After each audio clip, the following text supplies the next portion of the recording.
risk the wrath of Lori. We need to finish this meeting by 4:30 so we can get into the Information Outreach Committee meeting. I think the goal is to finish by 4:10, 4:15, so there's a little break. Yeah, I know. So we don't want to slide right into it, but we do want to finish this meeting so we can get into that. Right. We can't just. Yeah, I know. Yeah. Yeah. See where it is. When we get close to the end, somebody will already direct.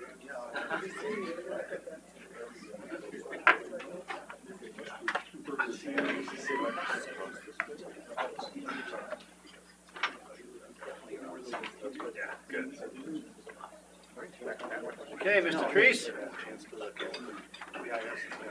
you ready to address the assembled masses? I am. Thank you, Mr. President. I will let you know, just in terms of agenda and the audience, for anybody who may be interested, we'll move into policy review, but we will watch the clock and endeavor to adjourn this meeting, today's board meeting, 4 o'clock-ish, in order to leave adequate time and attention to the I&O committee, which is calendared from 4 to 5. So it's 4:30. It is. It's not calendared till 4:30, okay. This is scheduled to adjourn at 4. So. Yeah. All right, thank you, that's helpful. So the annual policy review, you have a memo from me on December 29th. We have 3 policies coming back to you on our triennial regular rotational review. Additionally, a 4th one, the in-stream flow policy, I'm bringing back to you just a year after you approved it in order to reflect some changes in issues or elements that the River District has been involved in and has included in our letter to the governor. So we'll talk a little more in detail of what I'm referring to when we get to the in-stream flow policy. If I can start with the water quality policy. There are mostly editorial changes here. And then the only substantive change is in the background section, and that's to adding a specific mention of waters of the U.S., as that has been a topic of discussion at your board meetings in the past and today, and will undoubtedly continue to be in the near and long-term future. So that is there. Again, your policies recall that these have to be calendared before final action can be taken at least 2 quarterly meetings. So this is your opportunity to provide any thoughts or changes, concerns or requests with regard to the draft presented to you. And then we will bring this back at the April meeting, at which time you can take final action for adoption, or you can provide additional input and direction to the board to return at the next quarterly board meeting. So I would turn it to you all for any comments you have on the water quality policy as presented. Artie. Well,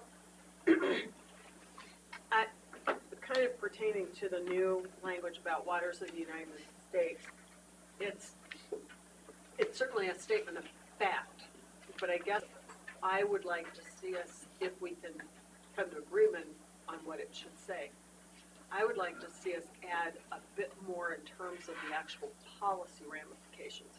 So, for example, we know one of the big issues in the new draft of the regulations is how ditches have been treated.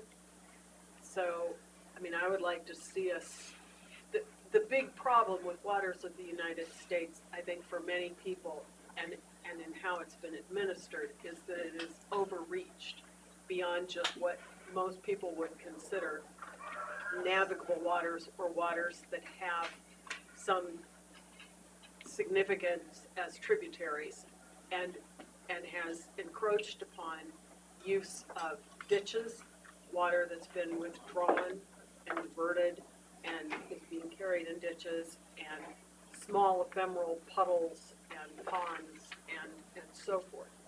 And so, based on the district's support of agriculture in particular, but also understanding municipalities use ditches to carry water too, and shares and waters, it would be nice, from my perspective, if we could add something that supports advocacy for final regulations or interpretation of regulations or whatever, however we want to say that clarify that federal regulations are most appropriate when focused on waters that have not been withdrawn for use and do not include waters that are only occasionally present. So as I say, puddles, the puddles and ponds and so on that have been included for so long.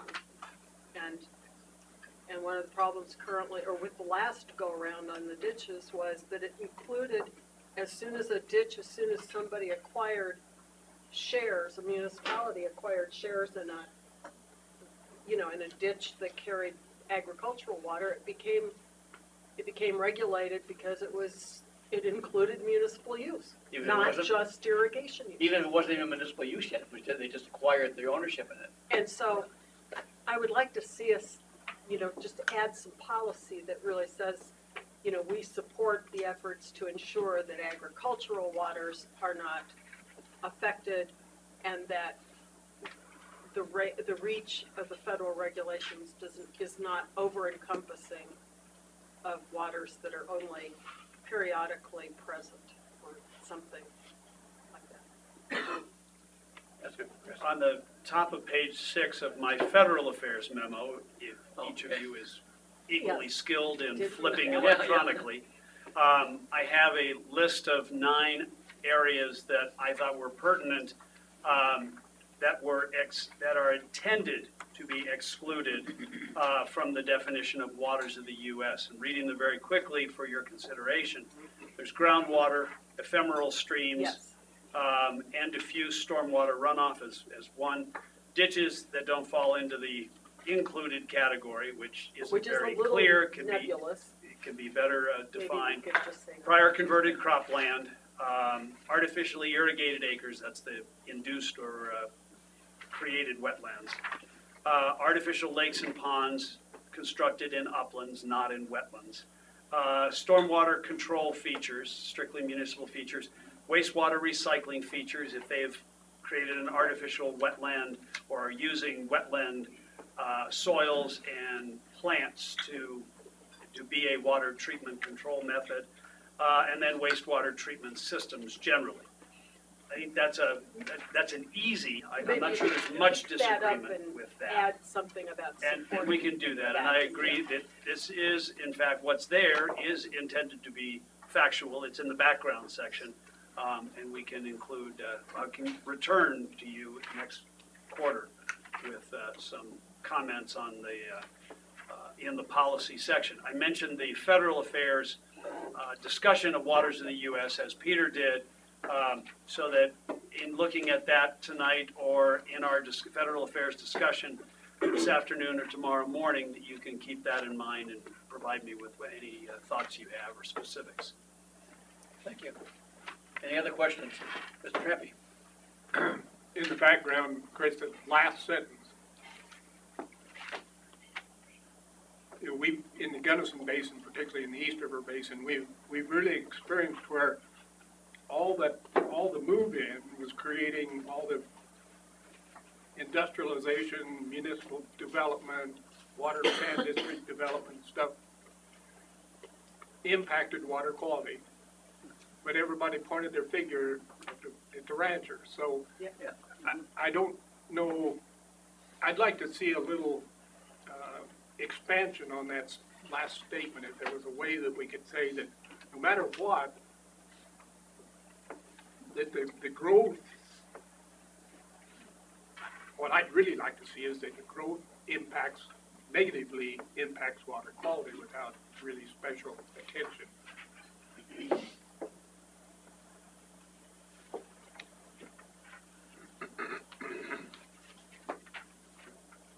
other people Yeah. feel. Yeah, Yeah. no, I think that's right. I'm not, I agree with that. Thank you. Any questions or discussion on this first one? Okay, thank you. The Endangered Species Act, again, some editorial changes, and the substance is to add critical habitat designations to the policy, recognizing that that can have a significant impact in the implementation of the Endangered Species Act on water users and water development. In the background section, we've updated the numbers to bring those up to current, even though when we tried doing this, when we went to the Fish and Wildlife Services website, 2 days after the federal shutdown, the website was announced closed because of lack of appropriation. Had to find a snapshot of the old website, old being 2 days old, in order to pull these numbers off, just interestingly enough. And then on the second page of the background section, adding subspecies or distinct population to the factual statement about the potential impact or extent of the reach of and the implications for the Endangered Species Act implementation. So I look to you all for any thoughts, concerns, additions, changes, corrections. I'd like that addition on the primarily from third parties. That is where most of that comes from, is finding something to sue for.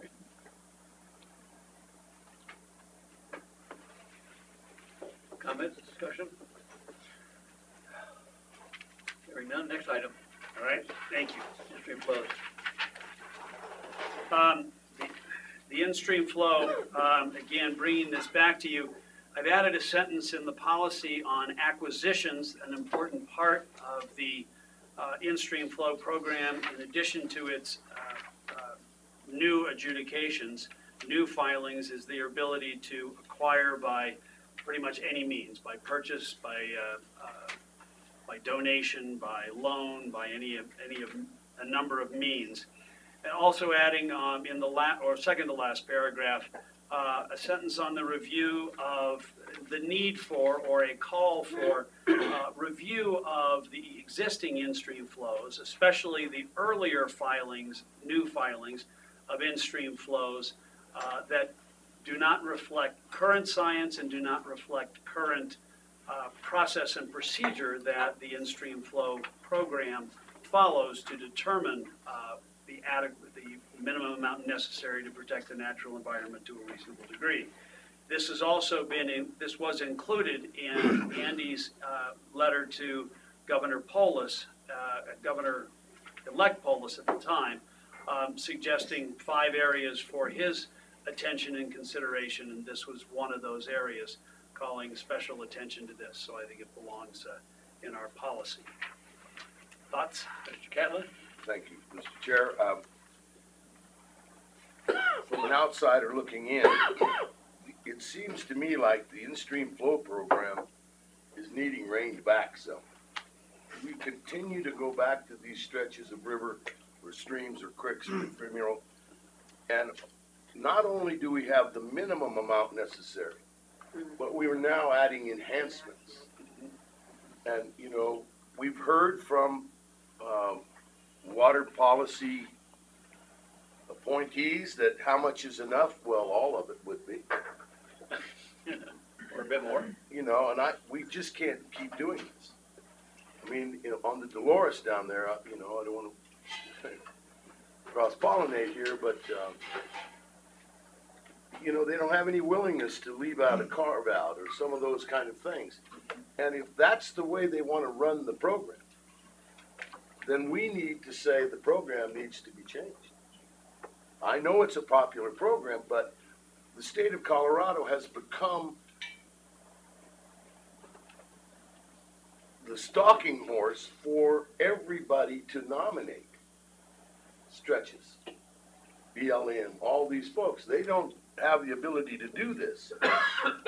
But the state stands wide open to do it at the expense of potential and future development of some of these stretches. And I think we're getting carried away because we still have to do business. It's not just about rafting. It's not just about the enhancement of that environment in case I ever come to visit from Denver. But we really do need to take a good hard look at what are we going to do in the future of Colorado. Are some of these in-stream flows going to be, we need to talk about carve-outs, we need to talk about future needs because we're talking about doubling in population rapidly. The other thing is, have you ever noticed there's not an in-stream flow on the South Platte 9 miles from the state line? Those kind of games need to stop, honestly. Marty? Kind of to that end, because I'm at the moment looking at protesting a potential in-stream flow in which BLM has asked for essentially the rest of the water in the stream. What if so where you've said the state should periodically review its in-stream flow rights for potential modification, including decreasing Yeah. Oh, yeah. flows. Well, it's implied, but it's not implied, but explicit, it's yeah. not there. Including decreasing flows based on improved science and updated water availability data and updated needs, updated demands for other uses or something like that. So that we stand for the proposition that, you know, if BLM has recommended and they went with all the rest of the flow and a little town in rural Colorado suddenly says, we didn't know we needed to plan a water supply, we need, you know, 5 CFS or whatever, that there's some opportunity, you know, that we support the opportunity to go in and revise these in order to balance, to continually balance environment versus needs.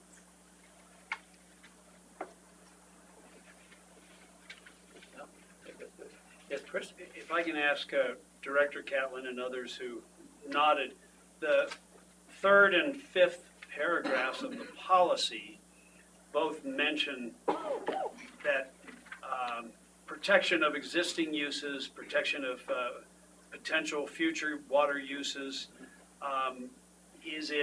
Would you like that strengthened? Would you want something additional? Or should we just underline it? 14-point font or something.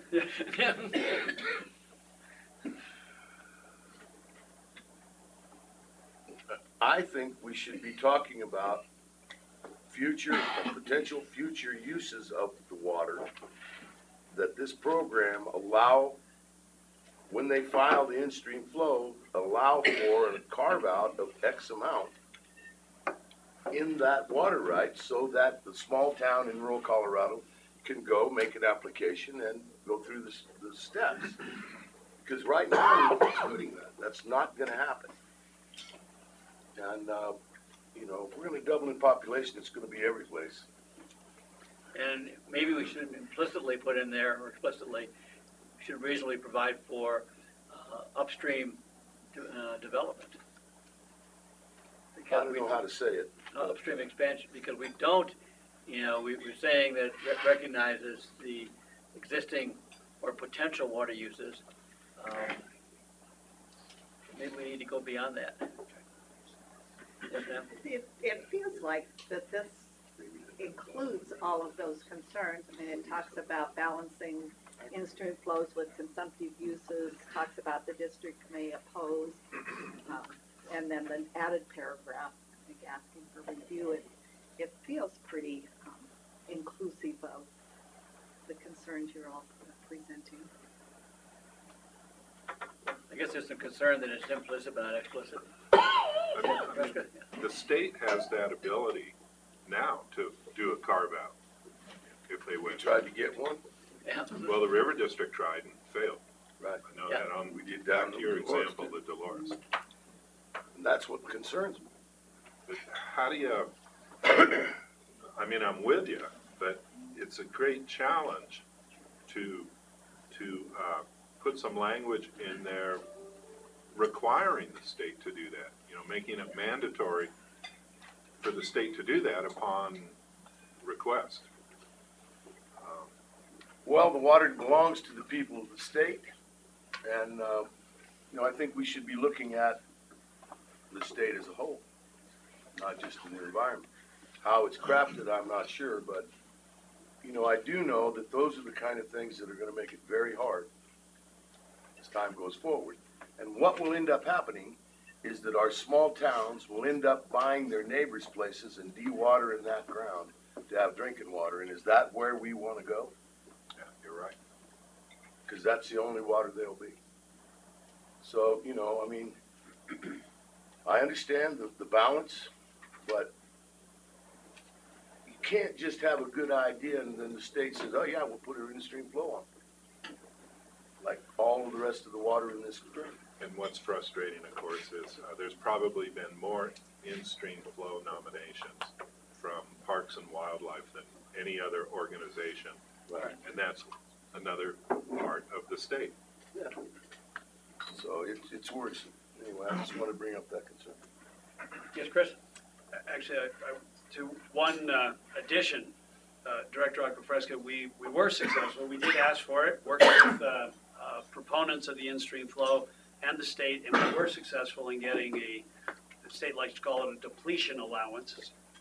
What we're talking about is a carve-out on the Dominguez and Escalante, Dominguez, Big and Little Dominguez rivers. We did get a future development depletion allowance beyond the procedure that the state's in-stream flow appropriation process allows for, giving everybody a year, plenty of notice for their time to file a water right and get in ahead of the in-stream flow to become senior in the in-stream flow. But yes, we did get a strict depletion allowance to be developed at any time in the future by anybody in the Dominguez. Why was that acceptable to the state, yet the proposal for the Dolores was not?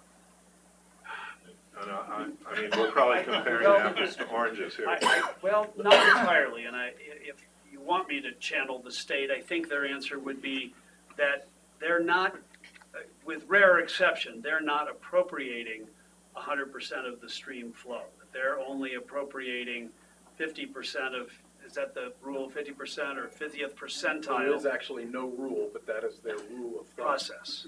Yeah, is that Okay. they will leave 50% of the unappropriated stream remaining in the river after the in-stream flow is appropriated. And the Big Dominguez was 100%? Except for For the the carve-out. well, except for the carve-out, yes, Yeah. of unappropriated. So that's the difference between Big Dominguez and Dolores. Yes. I guess I would add that while we were not successful in convincing the CWCB to adopt a carve-out / depletion allowance in the Dolores in-stream flow, we at least were successful in convincing the Division 4 Water Court that the CWCB has the authority to adopt terms and conditions in the appropriation of an in-stream flow that would limit the in-stream flow as appropriated. It's just that the CWCB, as the decider, decided not to do it in that case. Well, first they told you they didn't have that ability. Well, that's true. So You corrected that. we tried to notch a victory out of defeat in that particular instance. It was a little bit of a grasp, but we did it regardless. In fact, we were in the case solely really for that to maintain that principle that an in-stream flow could be appropriated subject to limiting terms and conditions. And I'm pretty satisfied, we were pretty satisfied that that's where the court came down on that specific issue. The court agreed with the CWCB. You don't have to adopt it in this case if you choose not to. What the CWCB and the supporters of the in-stream flow in that case told us was, show us where the need is. You haven't shown us with facts where the need is. We kept saying, we've shown you some need, but by its very nature, what we're asking for is something that is that future situation where there's a small town that has grown double because there's been double growth in the state, and For people. you know, it wasn't reasonably, it wasn't reasonably foreseeable at the time of the of the in-stream flow appropriation what the demands were going to be, and 20 years later, there's a demand. We were saying there should be a small carve out to allow that additional development, and they didn't want to do it. Now, before we even got to litigating that, we had a series of meetings with the CRWCD staff, including senior staff and John Stolp and so forth, about basically the idea of the carve-out depletion allowance as a policy matter. You know, take the Dolores case out of the equation. Let's talk broad policy on these issues. Here's why we think this is a good idea. One of the they didn't like that at all, as you noted. But one of the responses we heard from the sort of the mainstream environmental organizations was, and you know, I take them at their word on this, is that they have not supported, and they have in fact opposed I think in some circumstances, public trust overtures, initiatives that have been proposed by other organizations because they rely upon the in-stream flow program. They don't want to see the in-stream flow program weakened. If the in-stream flow program were weakened in their eyes, that might change. That didn't stop us from pushing for a carve-out, but that was just, you know, I can't say that's formal policy from those organizations, but we did hear that in those discussions. Thank you. Chris, one concern I've got on the second paragraph, your inserted language. Yes. The ability to acquire water rights. Shouldn't we put absolute water rights? Sure. That is true. Oh, yeah. Don't want to be able to donate 1,000 CFS conditional No, power right. That's explicitly prohibited in statute. Yeah. Yeah. We could donate the Una power plant water rights. Any other questions? Yes, sir. Just a short comment too, and Chris, I appreciate the decreed or not and existing at the time, and thank you very much. That helps my basin specifically. Director Catlin, I appreciate your concern of the expansion of especially the expansion of these. We have 3 of them going on in my county right now as well, and you know, we had a presentation at the commissioners, and so, oh no, it's new science, and we got better methods now, and we can get it figured out more. And I don't know, I'm still struggling with that too. But and so I sometimes, and use a fellow commissioners, is the saying, is the juice worth the squeeze here sometimes too. I mean, we were talking about one of these things was going to go from 2 CFS to 4, you know, and going through the process. I mean, sometimes I think, do you guys have too much money on your hands, or what's going on here? 'Cause that seems like a little excessive on how we're, you know, and I realized, you know, they have a mandate to, when the BLM files these requests and the rest, and again, they're the ones that said, well, we didn't have the science when these things, the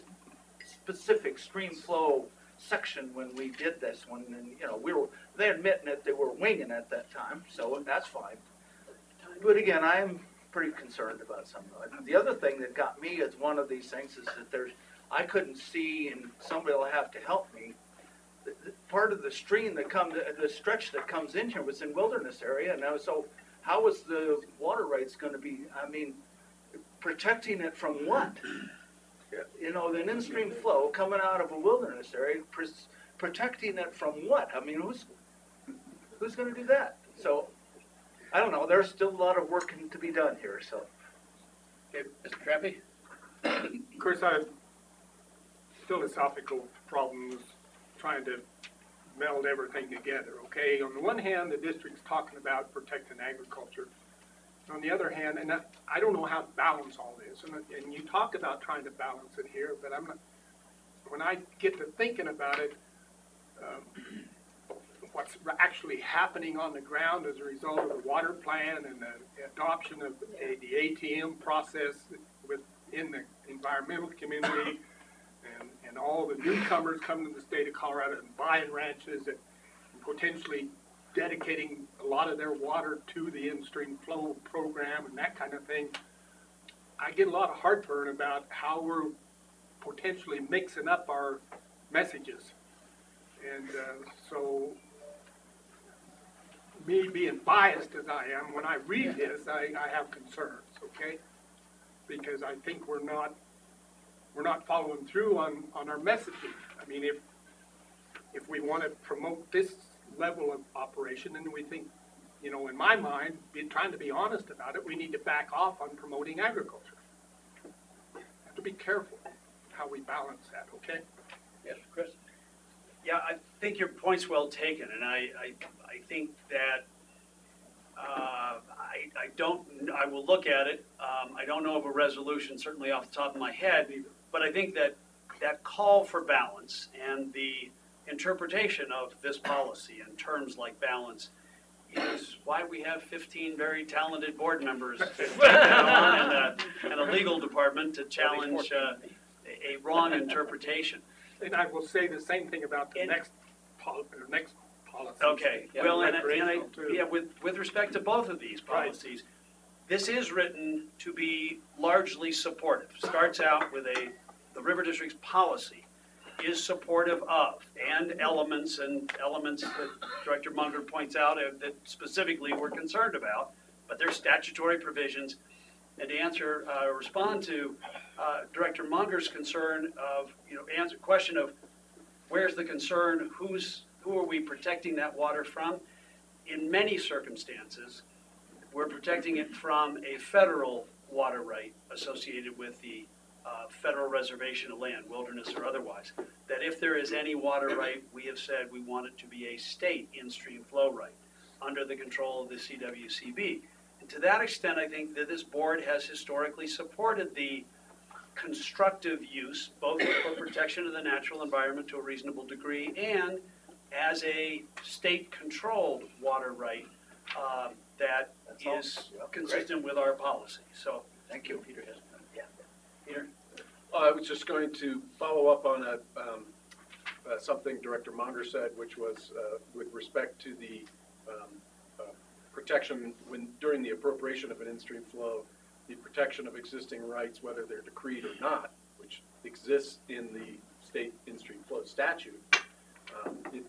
Existing uses are protected, or to be protected, and as you know, we have been working with the CWCB staff for quite some time on a policy as to how they would implement that provision.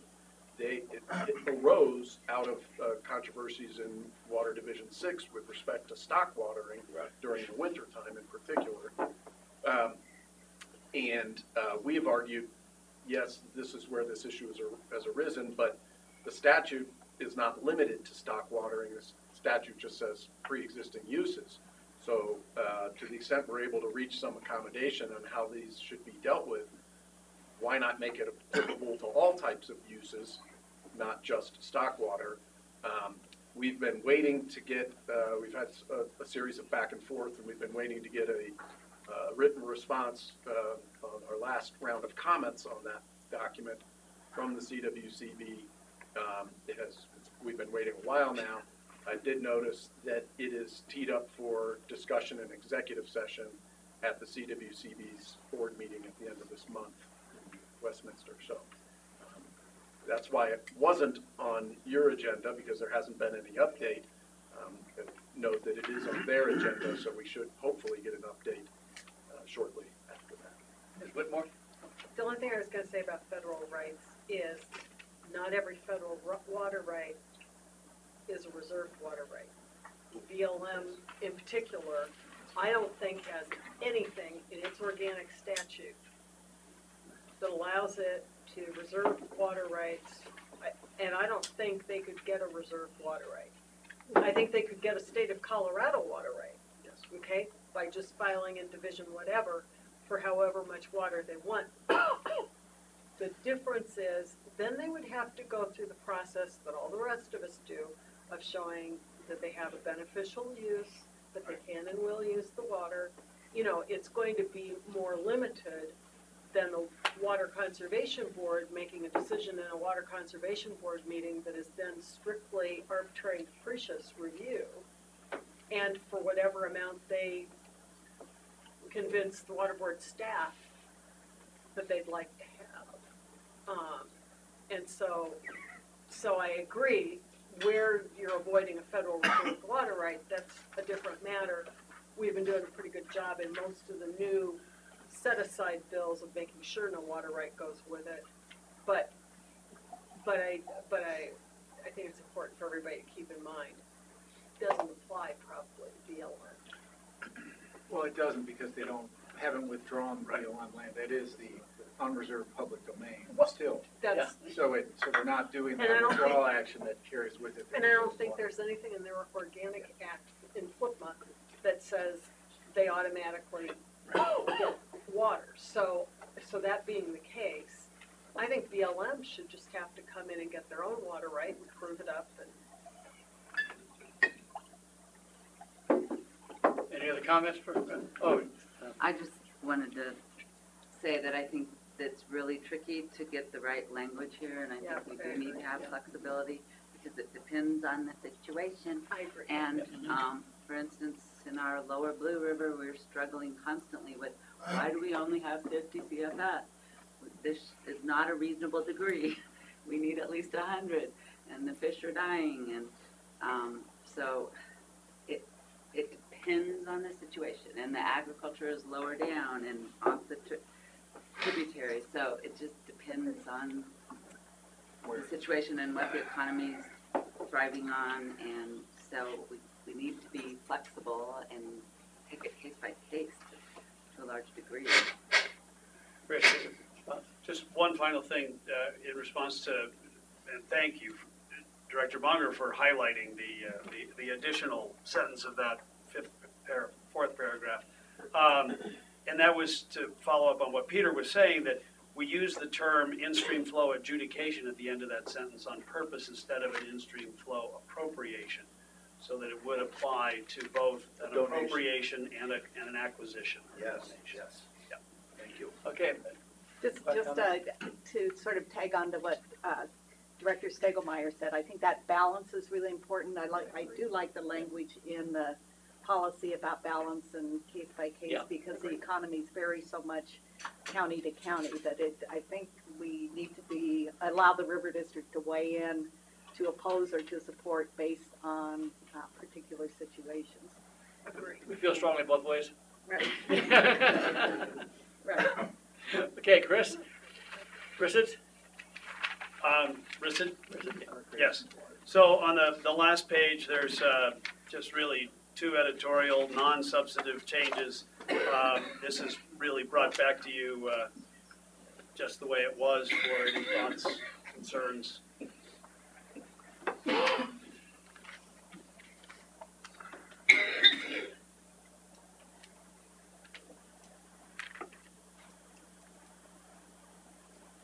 Any other comments? You're small, okay. Yes, sir. So this is for ERISA? Yes. Well, it's for Well, recreational water use, not, I misspoke on recreational water use, but. This recognizes recreation in channel diversions, RICIDs, but it is a policy, a broader policy on recreational water use, and recognizing the environmental and mostly economic benefits. So it's not talking about the appropriation of water, it is talking about the water rights.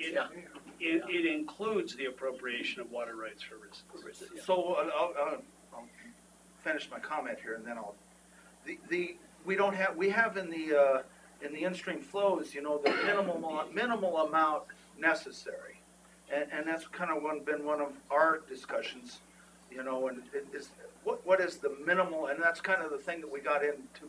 What's the minimal amount necessary to create that recreational, and especially if we're talking about to create that recreational experience, and if we're talking about especially the water rights in the RICID, we don't, and I want to make sure that we're not taking the whole enchilada here too, taking the whole stream for that as well. So it needs to be limited somewhat to the amount necessary to create the adequate recreational experience. So am I missing something here?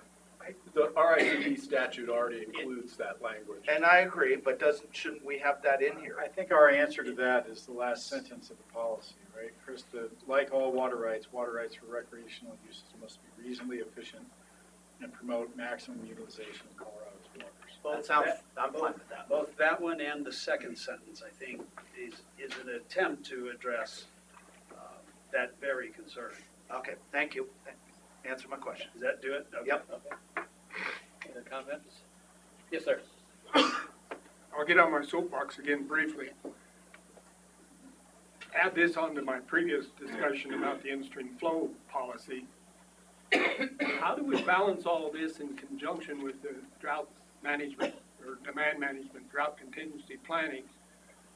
In the Gunnison Basin with our watershed management effort that's going on, we talk about, we want to protect the dry areas in the stream. We want to put water back in the dry creek where it's been dried up by ag diversions.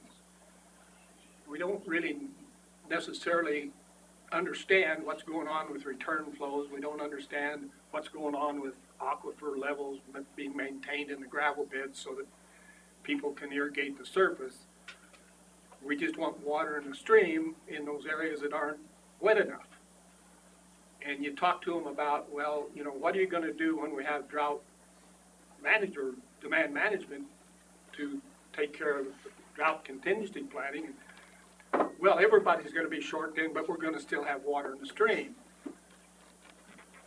I have trouble there because, if we're demand management, if agriculture is under demand management, the water's going to be in the stream at least early in the season. There may not be any water left late in the season because your groundwater has disappeared. So I have trouble with all this, trying to put this together when drought management, demand management hits us, and it will someday. But if we've got all these watershed management plans in place dictated by the water plan, I don't see much future for supporting agriculture. We're just putting another layer of sticks on top of agriculture. Peter? For example, in the Glenwood RICD that we were talking about earlier today, that you approved stipulation, and one of the terms that we insisted upon in that decree is that if there is a compact curtailment situation, that the RICD basically would be subject to whatever rules the state engineer has put in place during that time. I know I believe the Grand County RICD also has that term and condition, as do the in-stream flow water rights that were appropriated as part of the Wild and Scenic Alternative Management Program. Those are the ones I know about. There's a few and some others, I'm sure, but not in a lot of smaller ones that exist on tributaries and things like that. And I don't mean to extend the discussion, but just let me make this one statement. There's nothing in the law that says now that we're going to take water from agriculture, but I think we all need to be careful as we move forward with these watershed management plans or whatever we're talking about along that philosophy, that agricultural producers are going to be in. We've been asked in the Gunnison Basin to provide water to the streams, and there are some guys that are actually thinking about trying to go along with that, and I think it provides a great deal of question mark to me if that's going to become practice. If one guy does it, it's kind of like dominoes. It'll be more popular, getting pushed for more and more and more. So I think we really need to watch as an organization that we're careful how we promote all this different stuff that's going on. Kathy? I think that's a really good point. Director Trampier has such a big target on his back, and that's who owns the water. The Grand County, you brought up the Grand County Grizzard, and Eagle County did support and help pay for that because it was above our ag and provided some more water for ag users. So in that case, it was sort of flipped. It was the headwaters and the water comes down to ag, so it was a benefit. I agree, really a case by case, and keeping that balance is important. Any other comments on Chris, or how he needs to go forward on this? Come back with language that keeps everybody happy. Good luck. That's easy.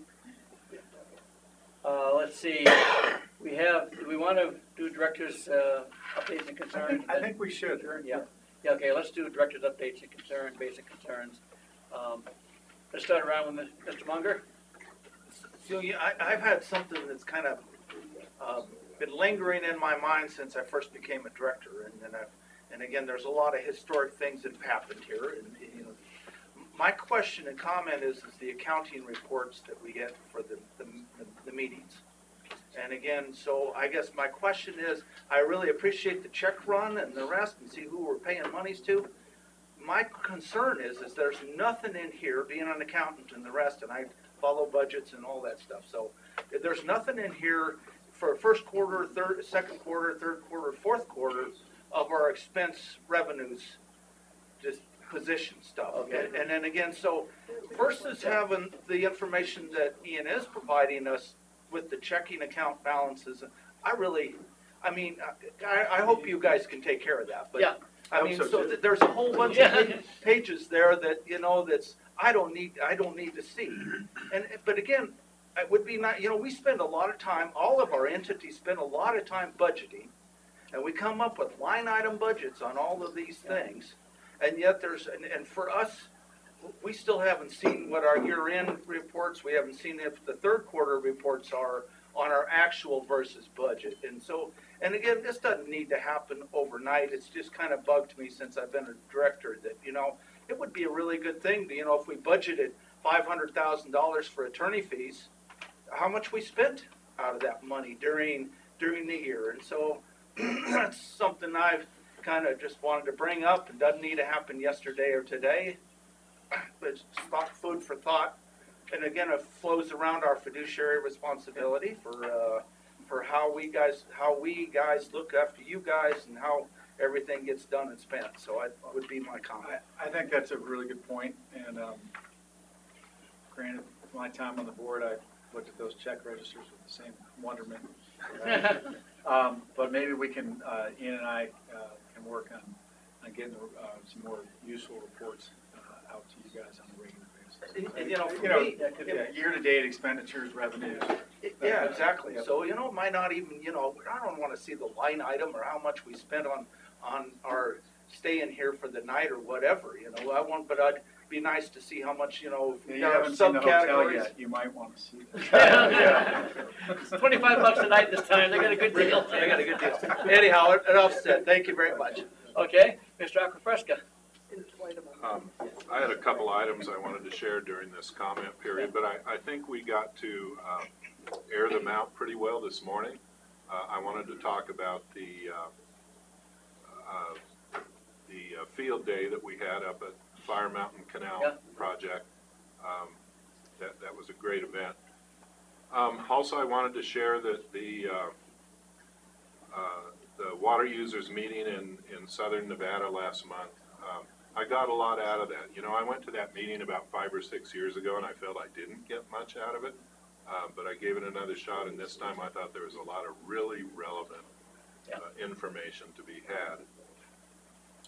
I also wanted to share some thoughts during this period about demand management, and I think I took that opportunity also during executive session, but I see these fatal flaws in the way the state of Colorado is approaching demand management. I've identified what I consider to be 3 fatal flaws unless they're somehow mitigated. Not easily mitigated, but I suppose it's possible. But I don't see them being addressed. I don't hear a lot of talk about my concerns that I shared with you this morning. Also, I continue to badger speakers at the various meetings I go to when they talk about demand management, about the fact that that third leg of the stool just doesn't seem to be getting the attention that it deserves, and that's the augmentation leg of the stool. And that's phreatophyte management and weather modification.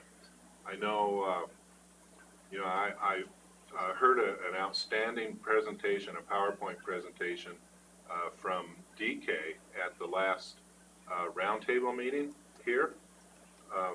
When was that? In November. Probably the best summary I've ever seen on cloud seeding. And I know we had a pretty full agenda this time, but I had asked if we could have DK repeat that. So maybe at the second quarterly meeting, we could get that PowerPoint presentation on the agenda. Because even though I've followed cloud seeding a lot, I felt I learned a lot from that presentation. There are some really neat things going on, and there's lots of potential for increased benefit of the science of weather modification. Thank you. Ms. Nigelmeyer. Well, we've had good snow in Summit County, so that's the good news. At least 100 plus 1 or 2% of normal. I just wanted to point out the continuing interest with water entities on wildfire. I think it's really important, and I think we should continue to be more and more involved in those efforts. Thank you. Mr. Elvey? I think we've covered most of our news. That's the Fire Mountain celebration that we had, again, thanks to the staff. It's a very, very good program. And, it's going to be a great program when we get the pipe all done. Mr. Richard? We'll cover most of our news tomorrow. Okay. On the dam. Yep. Your dam, I believe. Is it mine there? Has your name on it. There we go. That's That's my crack. Mr. Trampy? I think you've heard me for the past hour, so I'll be quiet now. Okay. Ms. Whitmore? We're still, URA is still working on its study, the second prong of the study, where we're hoping to come up with some very specific projects that then, I can hardly wait to talk to you more about how you're funding $150 million, because I need that information. Are you going to put water meters in? Just because the city of Uray doesn't have water meters. The city of URA just raised their rates. Yeah, they raised their rates without meters. Yes. For both water and wastewater, because they need a new wastewater treatment. Yeah. Mr. Ely? We're good. Everything's peaceful up Valley today. Okay. Today. Ms. Hazard? I think Saguache is peaceful also, but I wanted to point out that, we made some cuts to our budget the last couple of years, one being the grant funding. And I know everybody's got a pro and a con on that, but, we can't just fund everything. Yep. And so I think that was a good decision. And also, Andy and Peter going to the different counties, I've heard a lot of good about that. So I think that's great and something that probably needed to happen. Thank you. Thank you. Mr. Vanderbrink? 2 items. One, it was brought to our attention last week at the Yampa White Green Basin Roundtable that there was consideration to do a review or assessment of the Yampa River to designate it as over appropriated. I don't know what that means. I understand the concept, but what does the full definition of that mean, and what's all follows with that, and what goes along with that? Well, but it was something new, especially on a river that's never had that designation, and the lake was free flowing, that had its first call, and all of a sudden, in one of the worst drought conditions, they want to make that designation. And then, right after that, they said they wanted to look at doing the same thing for the White River. For me, I got a whole lot more learning to do to understand what's all part of that. But that was kind of concerning to hear our Divisional Water Resource Engineer mention that, especially when you're going through one of the most unprecedented droughts as we experienced last year. Did she say it with a twinkle in her eye too? Not really.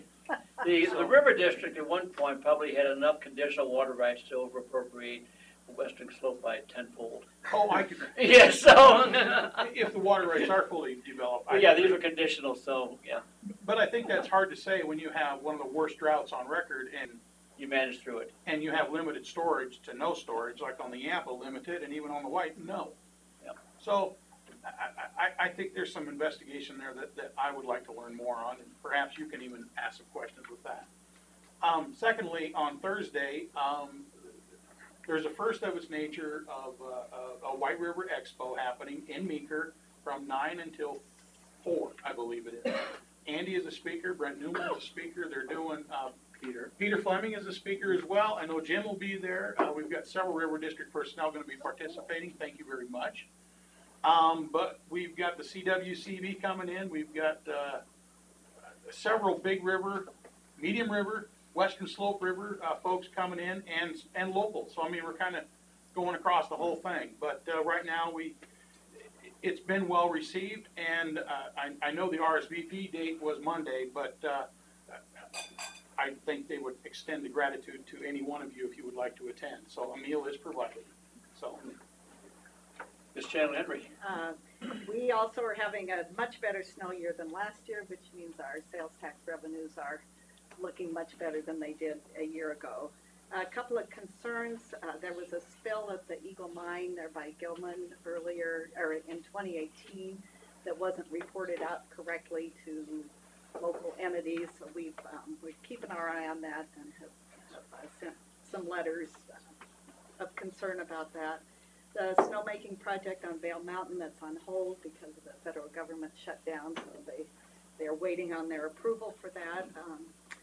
Some concerns with macroinvertebrates in the Eagle River west of Dow Junction. So Town of Vail, Eagle River Water and Sand have been doing a lot of work together. The Watershed Council in the Gore is looking better there, but there's still some concerns west of Dow Junction and the Eagle River. And we're continuing to work on our emergency watershed plan for the Lake Christine fire. So I would concur that us keeping our eye on forest health and forest fires is going to be a critical piece for the river district. We're doing some haggling over who pays that 25% match, if it's the state since it started on Parks and Wildlife land, or if it's Eagle County. So we're advocating for the state. Here you are. And we will be appointing a new commissioner on February 5th to replace Jill Ryan, who is now the head of CDPHE. So she'll be over the Water Quality Control Commission. That will be good to have a Western Slope person there as well. Representative Catlin. Well, I think in the Uncompahgre Valley particularly, we're hoping for more snow. It's going to have to work pretty hard to get us caught up. I think a lot of growers are probably looking at maybe even in their situation deciding some of their poorer ground to decide, well, just not grow it to where you can have enough water on the best ground that you got on your place. I know we're looking at some of those things. I think this drought was harder on the cowman than it was on any of the row croppers. All over. Cows are being sold, herds are being thinned. Row crops, we made it. We made a good crop, even though we were at percentages and all those kind of things. But with empty reservoirs, it's going to make a whole big difference. I know that the savings account that we keep, but damn, I hate to get that deep in them. But anyway, most of Montrose County is in pretty good shape, I believe. I would talk to you about the West End, but that's on the other conservation district. But all told, I think we're going to make it. We're going to be all right. Thank you. And Mr. Wintery. Oh, not much. Hinsdale County is pretty quiet. I appreciate Andy coming to Lake City. It was nice to see you down there. And Forest Service, before they shut down, bought some more mining claims in Hinsdale County, so now we're officially 97% publicly owned. They didn't close it after they bought them, shut down, but yeah. So now we're over 52% wilderness or wilderness study area, and the rest of it's publicly owned. it's, you guys can talk, Gallagher, I appreciate you having this conversation, because it's a little tough for us to make it. Yeah. And to answer one of the, I can't remember who was about the vote, what it costs for an election. Ours is about $12 a ballot. Good. That's not $7,000 or 700 voters, so. Okay, thank you. Lori, the dinner tonight, is it, We had to change it. It's at the Blue Pub, next to the Hotel Denver, at 6:30. And tails at 6:30 or dinner at 7 or 6:30. for dinner? The reservation. Okay. Cash bar, as always. And for those of you who have not checked in, you're staying at the La Quinta Inn. When you turn out of, go on Devereaux, you take a right, and it will be just before the roundabout. It's on your right side. It used to be the Ramada